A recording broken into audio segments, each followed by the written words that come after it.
What's going on, everybody? Got a quick and easy video for today on Slack, specifically how to use Slack's interactive block feature to automate the hell out of your messaging platform.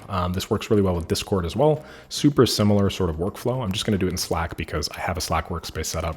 And I've also built this out a number of times for coaching companies and that sort of thing.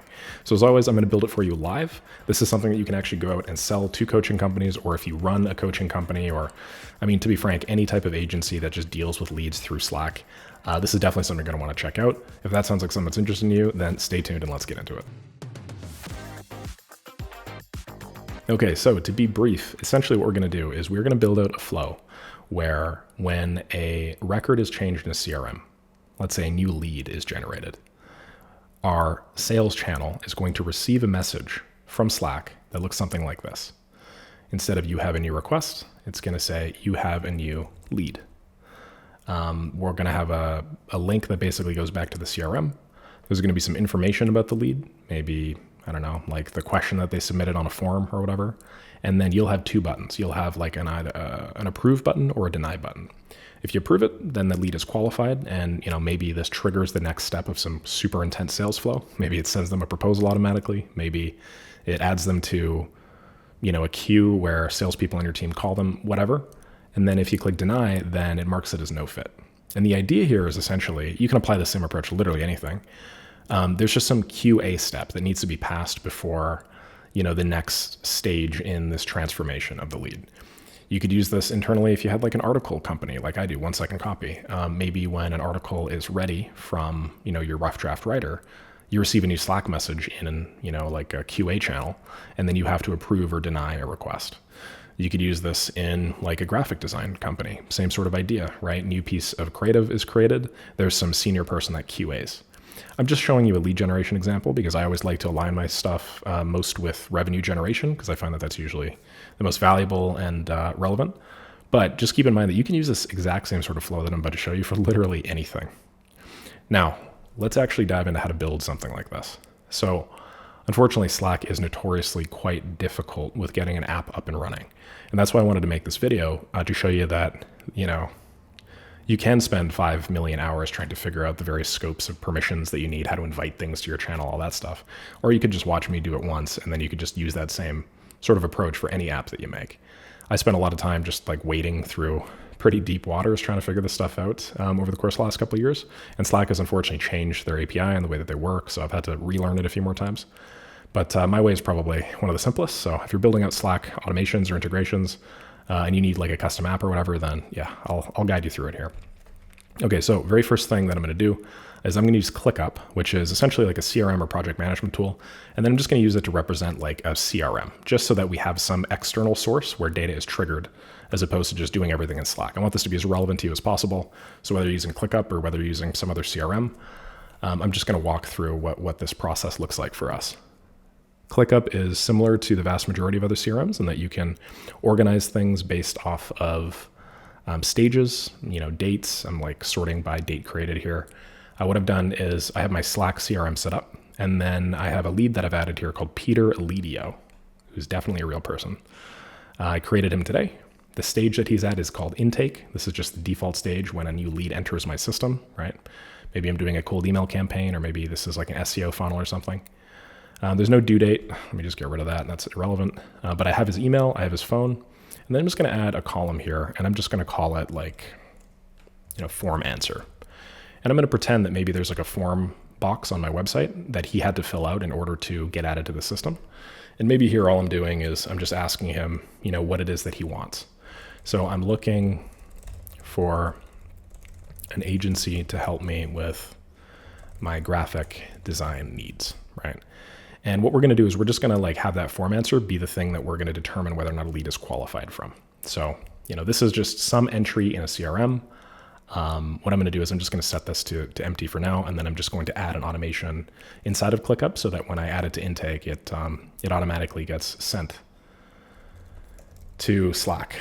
First things first is custom field. Let's just say that when this custom field stage changes anything to intake, then we're going to fire a webhook. Then I'm just going to go into make. I'll create a new scenario. And this is going to be a multiple scenario type flow.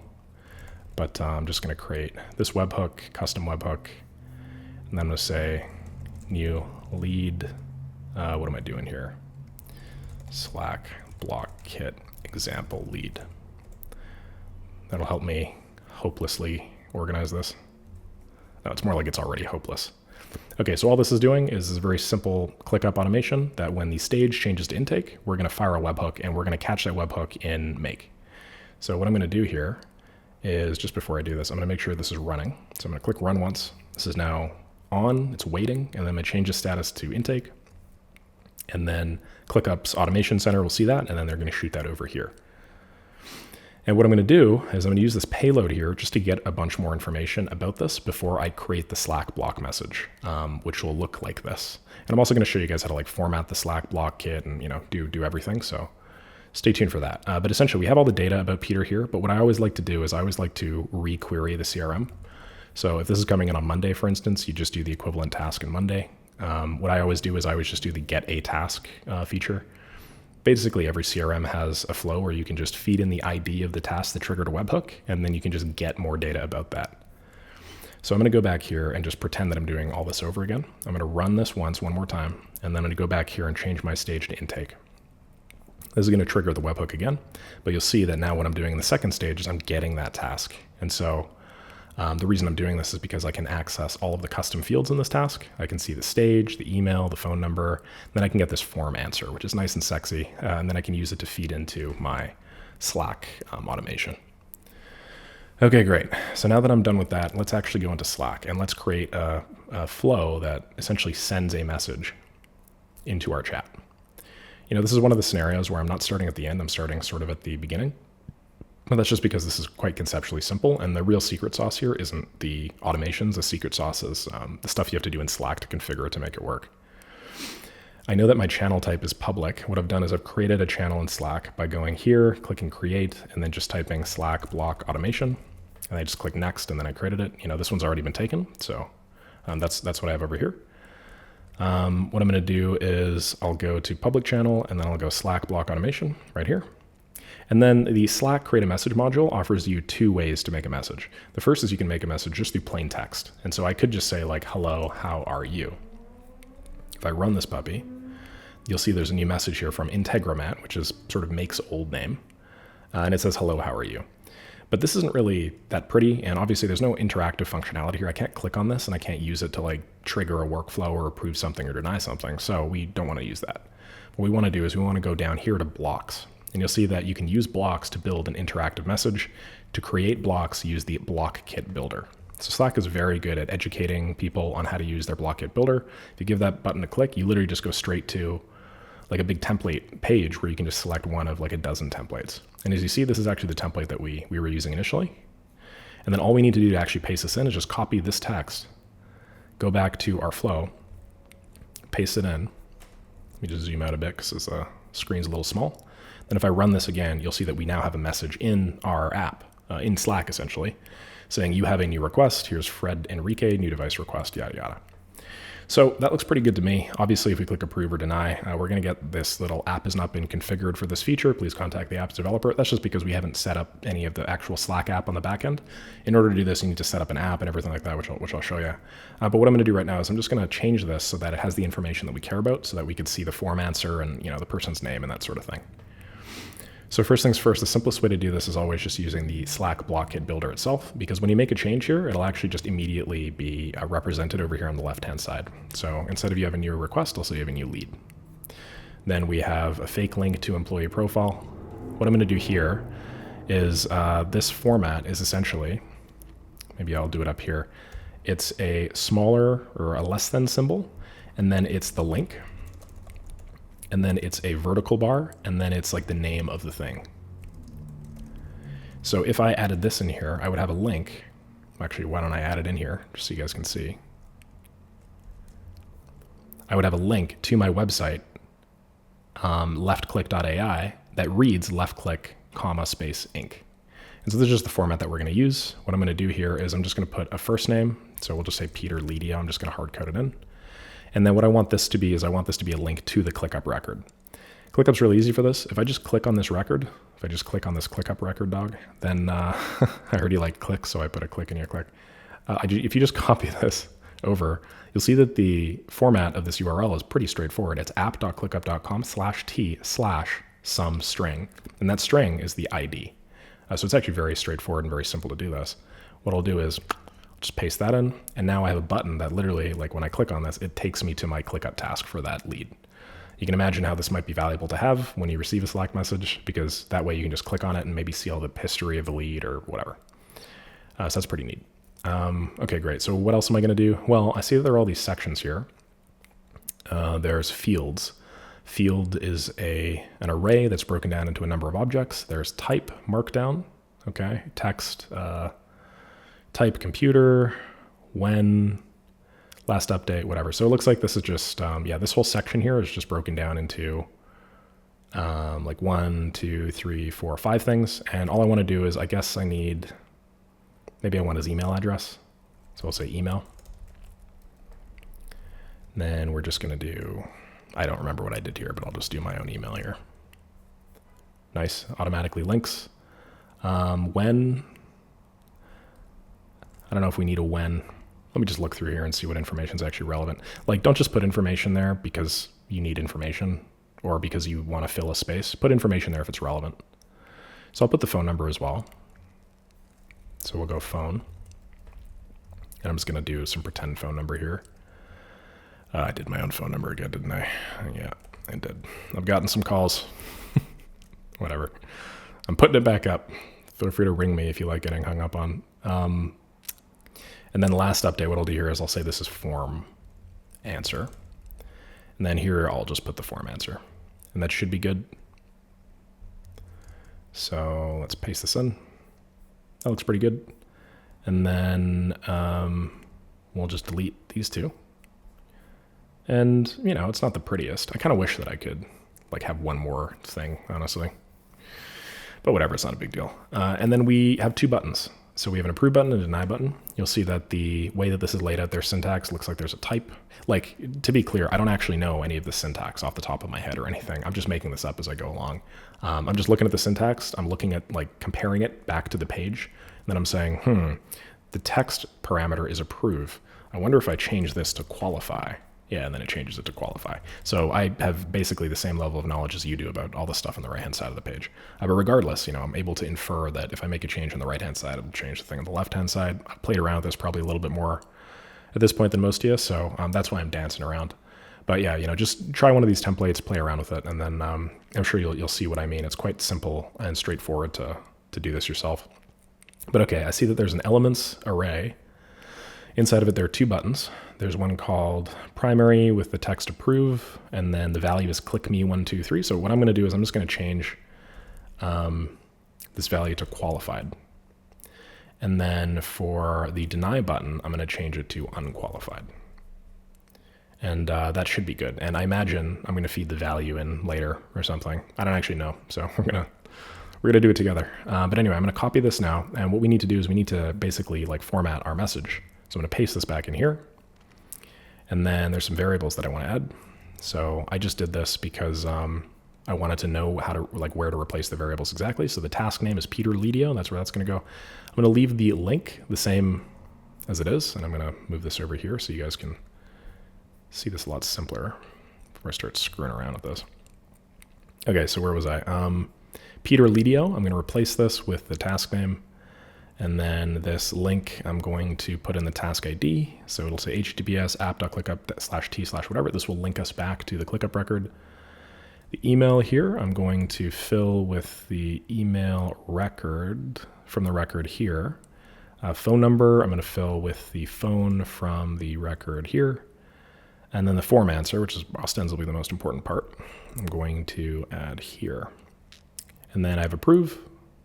So I've qualified, then I've unqualified. That looks good to me. I'm going to test this. So I'm going to see, oh, never mind. I'm not going to test this because I have to do like a million things. I'm actually just going to run the scenario from the beginning. So I'm actually going to catch the webhook and then get the task and then paste it in. The way to do that here is I'm going to switch this back to my nothing stage, and then I'll push this back to intake. And we'll just pretend that intake is where we actually just dump all leads to. But, you know, just want to Make it simple. And then we have our form. So you have a new lead, Peter Ledio. If I give this a click, this will open up Clickup. Wonderful.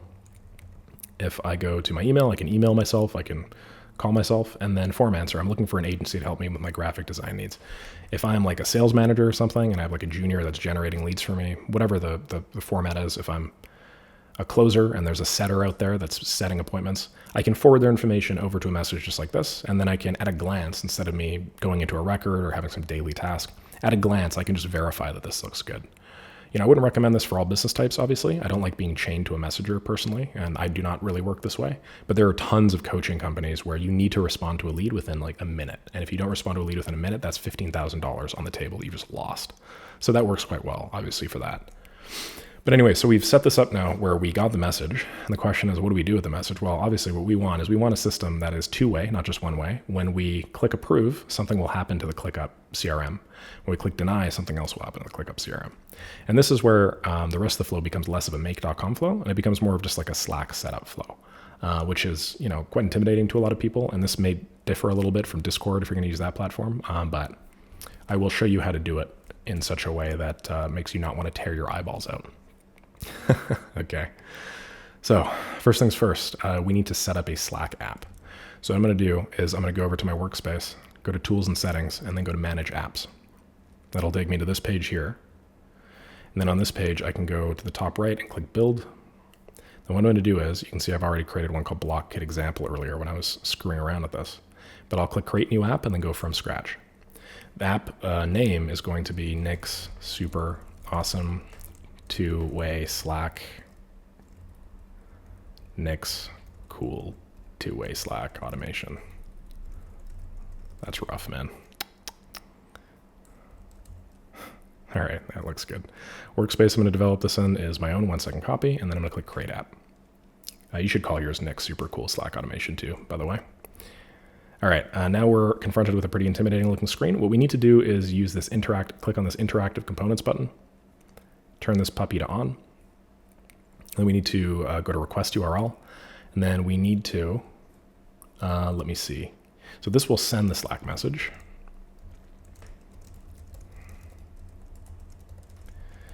What I'm going to do is I'll call this scenario number 1, new lead generated, sent to Slack for approval.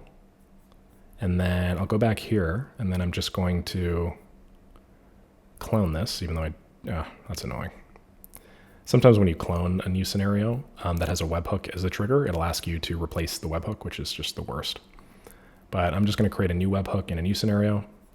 And I'm going to call this to Slack button pressed, change lead status to qualified or unqualified. Okay, and then I'm going to add a new hook. I'm just going to call this Slack button pressed.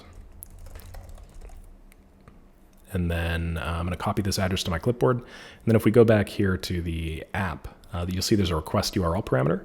This is the place where we paste in our make webhook, and that make webhook, after we do this, will receive all of the queries that are coming in. So we paste it in like this, and we see that we now have the ability to save the changes, which is quite cool. I will say this may require a little bit of playing around with on your end. Depending on when you watch the video, Slack may have a slightly different interface. They've been discussing changes to this, and I think they recently changed the flow here quite considerably. That's why I spent a little bit of time mucking around. So if it doesn't look exactly like it looks right now, just sort of understand the fundamentals of what I'm talking about, which is that essentially in order for interactivity to work, you're going to need a URL or a webhook to send the request to. There's going to be a place to configure that, and we're also going to need to do a few other things. Probably the most important thing we're going to have to do is go to OAuth and permissions. And then we're going to have to add a bunch of OAuth scopes for chat, I believe. So chat write, chat, I think that's it actually. And then IM read, IM write. Oh, there should be a chat read too, no? No, there's no chat read. Okay, so add those here, and then I don't actually know if you need to do this, but I always do this anyway. I'll do the same thing here on user token scopes, because I find that when I didn't just this one time, it didn't work. So this is my magic way to ward off the failure. And then we also need what's called a new redirect URL. And this is kind of weird and funky. But in order to do this, what we have to do is we have to go back here to basic information. And then we need to install our app to our workspace. So click install to workspace. This is now installed on my workspace. There's now app credentials here with a client ID, a client secret, signing secret, all that stuff. So what you're going to do is copy the client ID. And then I should have kept the scenario open, but we got to go back to the previous scenario here. So let's go to Slack. And then we have to change the connection. I was using an example connection here that I had already set up previously. You probably don't even have a connection set up. So what you need to do is you need to go to add, go Slack bot. I'm just going to call this Slack interactive block kit example. And then go down to show advanced settings here and paste in the client ID. And then go back and grab the client secret as well. Paste that in here. Okay, so what'll end up happening when you try and do the connection, I just gave it a try and I had an issue where I wasn't actually logged into the right Slack workspace, so I had to cut it. But what happens when you try and do the connection to the specific Slack workspace that you are supposed to be logged into is you'll get this message, redirect_URI did not match any configured URIs, past URI this, integromat.com/OAuth/CB/Slack3. Now, I've looked long and hard for this documentation. I haven't really been able to find it anywhere. But I have, as I mentioned, mucked around in the mud, and I've realized that what you need to do is you need to copy this URL. And then you need to go back to install, not install app. I think OAuth and permissions probably. And then you need to go to redirect URLs here. And then add a new redirect URL and just paste this puppy in.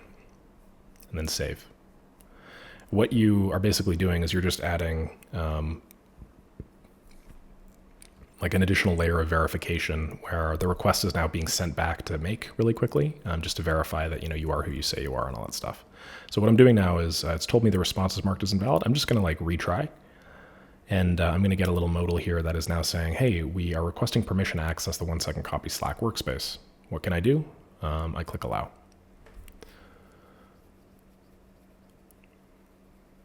All right, and now by doing so, what we've done is, we basically created a Slack app, and then that's hosted over on Slack, essentially.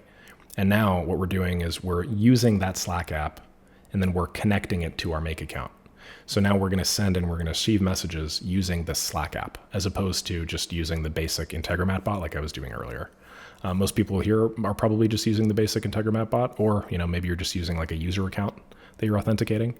If you do that, you're just not going to get the message from the right person. It's not going to be your Slack app, for one. And then for two, if you do all of your automations through like a specific user account instead of a bot account or whatnot, then if you send a DM or something, it'll be receiving a DM from a person as opposed to from a bot, which can be sort of tricky. Anywho, that's all nuanced. You could use whatever method you want. But essentially, in order for this to work, you're going to have to use the Slack app that you created. And then once you have that, now if I send this message, sorry, I'm going to have to redo the whole thing again. So let's go to run once. Let's go back to my CRM. Let's change the status to nothing. Let's change the status to intake. That's going to run my flow. Now what we'll see is if we go back here, we receive the message from Nick's cool two-way Slack automation as opposed to Integromat, right? So that's pretty neat. And then the other thing is, now when I click approve or deny, it's actually going to do something. So what's it going to do? Well, it's going to send the request when we click either approve or deny to the URL that we added earlier to our webhook in Make. So if I go back to Make here, you'll see there's this webhook just waiting patiently. If I click run once, then I go back here and I click approve, we'll just have sent the message. And so we receive a payload that's basically just a ton of JSON with like 1,000,001 different fields. And now we basically have everything we need to be able to go back to Clickup and then update that lead, right? We have the username of the person that made the change, so we can log that. We have the data here, including like the lead name, the email. We have the phone number. We have the form answer. We have basically everything that we need in order to go back and do it with some pretty fancy parsing. So what do we do now? We just need to go into Clickup, and then we need to update the flow. So I'm going to paste this in. First, I'm just going to click get task. And then actually what I'm going to do before then is, because this is JSON, we can actually just parse this all in JSON. And that's going to be much prettier, and it's just going to be a lot easier to use. So I'm just going to use the Parse Json module here, paste that in. And then right now, for the purposes of this test, I'm just going to copy this into the Parse Json module as hard-coded. I'm going to run this, make sure that it's parsed nicely. You see now we have a bunch of fields, and these fields are very easily accessible. And then what I'm going to do here is the field that we want is going to be in message, most likely. I guess thinking back, we could probably just add the Clickup ID as a field. We could just say Clickup ID and then have it. But that's not a big deal. We can also just parse it. Yeah, let's just parse it using regex. That'll be fun. Okay, so what I'm going to do is, okay, we have this message field here, right? If we go back to message, then you have a new lead, blah, blah, blah. And then we have the Clickup ID of the record right over here. So what I'm going to do is I'm just going to parse this message so that I can grab the Clickup ID again, which, you know, if you think about it logically, is just creating more work because I had full control over the, the pattern earlier. And now I'm like going through the more complicated pattern. But that's okay. The pattern is going to be something like this. And then the text that I'm going to feed in is going to be message text. Now, anytime I make a regex, I always do, I go to regex 101. Then I insert whatever I want my string to be. And then I insert all of my test data as well. So I'm going to be feeding in all of this data into regex, right?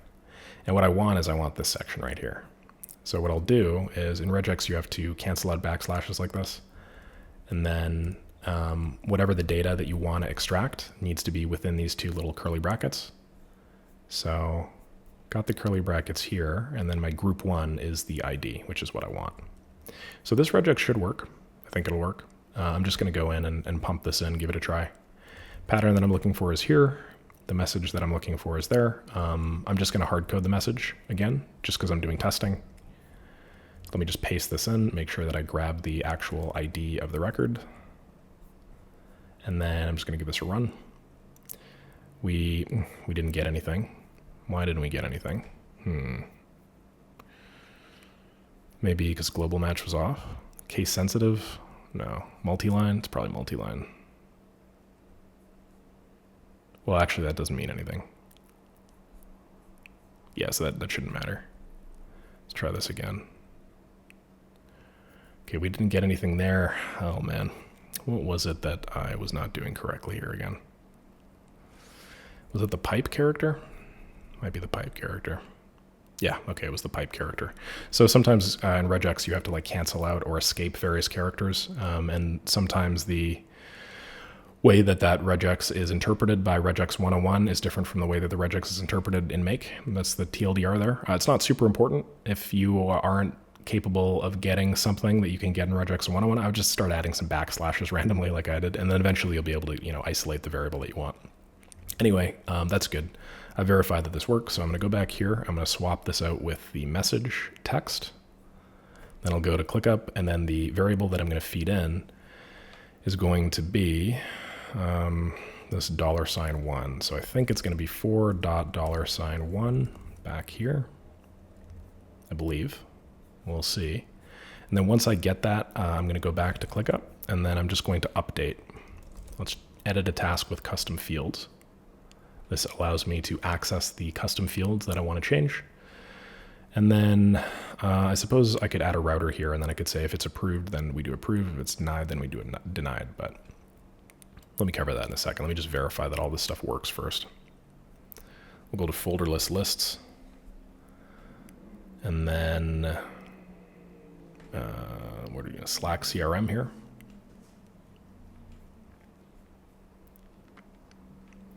And then the ID of the record that we're feeding in is just going to be the ID of this get a task module.